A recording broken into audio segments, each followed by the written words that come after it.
বিচার সংস্কার ও নির্বাচন একসঙ্গে এগিয়ে নিতে অন্তর্বর্তী সরকারের প্রতি আহ্বান জানিয়েছেন গণসংহতি আন্দোলনের প্রধান সমন্বয়কারী জোনায়েদ সাকি। সকালে জাতীয় প্রেস ক্লাবের সামনে ফারাক্কা লং মার্চের 50 বছর উপলক্ষে এক বিক্ষোভ সমাবেশে তিনি বলেন, বিচার সংস্কার ও নির্বাচনের জন্য সুস্পষ্ট রোডম্যাপ তৈরি করে বাংলাদেশকে একটি যথাযথ উত্তরণের দায়িত্ব পালন করুন। জনগণের মধ্যে অনৈক্য সৃষ্টি এরকম কাজ না করার অনুরোধ জানান জোনায়েদ সাকি। বলেন, বর্তমান বাংলাদেশকে গড়তে হলে নতুন রাজনৈতিক বন্দোবস্ত যথার্থভাবেই গণমানুষের জন্য হতে হবে।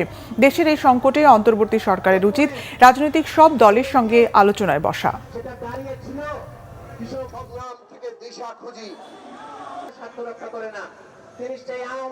মানুষ বিচার চায়, মানুষ সংস্কার চায়, মানুষ নির্বাচন চায়, এবং এই তিনটা জিনিসকে একসাথে চালিয়ে নিন। সমস্ত রাজনৈতিক পক্ষের সাথে আরো নিবিড় আলোচনা করুন এবং ইতিমধ্যে যতগুলো সমস্যা তৈরি হচ্ছে সেই সমস্যাগুলোকে দ্রুত সমাধান করে আজকে জনগণের যে ঐক্য, সেই ঐক্যকে ফিরিয়ে আনুন।